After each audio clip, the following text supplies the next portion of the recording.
Pozdravljeni, sem Niko Šumnik, prodajni inženir v Kronotermu in danes vam bomo predstavili sistem vezave toplotne črpalke zemlja-voda tipa VPG in pa nove toplotne črpalke ETERA. Oba sistema imata enako funkcionalnost. Pri obeh sistemih so potrebne vgrajene vse potrebne komponente za funkcionalno, učinkovito in dobro delovanje, ogrevanje objekta in pa priprave tople sanitarne vode z ustreznim krmiljenjem. Vodilo pri zasnovi generacije novih toplotnih črpalk ETERA je bilo razviti enoto, ki bo zavzemala čim manj prostora, bo vizualno lepa, nevtralna, ki bo vsebovala čim več vgrajenih komponent in ki bo enostavna za vgradnjo.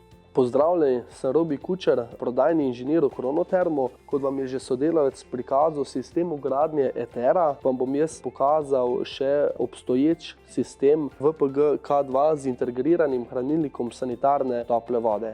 Vse, kar vidimo poleg osnovne enote VPG K2 s hranilnikom tople sanitarne vode, je v ETERI že vgrajeno. To pa so naslednje komponente: raztezne posode, raztezna posoda za vir, sanitarno vodo in pa ogrevanje, varnostni ventili, varnostni ventil za vir, varnostni ventil za ogrevanje in pa varnostni ventil za sanitarno vodo. Poleg vseh ventilov in razteznih posod je bilo potrebno obstoječ sistem vgravirati tudi zalogovnik, magnetni ločevalnik nečistoč, čistilni kos, polnilni set in pa cirkulacijsko črpalko tople sanitarne vode.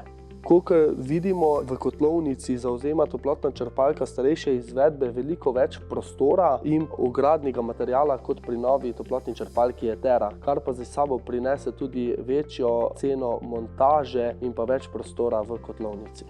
Če si zdaj pogledamo oba sistema vezave, vidimo, da je nov sistem toplotne črpalke ETERA v primerjavi z VPG vizualno bolj všečen in zavzema manj prostora. Poudariti pa moramo tudi, da je sistem ETERA naprednejši, učinkovitejši, tišji, prijaznejši pa tudi za vgradnjo, saj so vse potrebne komponente že vgrajene v sami enoti, torej manj spojev, manjša možnost spuščanja. Sedaj pa si pogledamo sistem vezave nove toplotne črpalke ETERA z pripadajočo Hydro B enoto, ki služi za pripravo tople sanitarne vode. Pri tem sistemu potrebujemo površine le za dve enoti, skupaj manj kot 1 kvadratni meter tlorisne površine. Toplotna črpalka ETERA vsebuje že vse potrebne komponente, kot so raztezne posode, varnostni ventili, magnetni ločevalnik nečistoč, polnilni ventil pa so že vgrajene v sami enoti. Pri ETERI lahko kot opcijsko vgradimo tudi zalogovnik ogrevalne vode, v enoto Hydro B pa cirkulacijsko črpalko tople sanitarne vode. Pri obeh sistemih pa treba poleg vgraditi še črpalčni set ogrevalnega kroga. V primeru več ogrevalnih krogov potrebujemo še razdelilec in pa ustrezno število črpalčnih setov.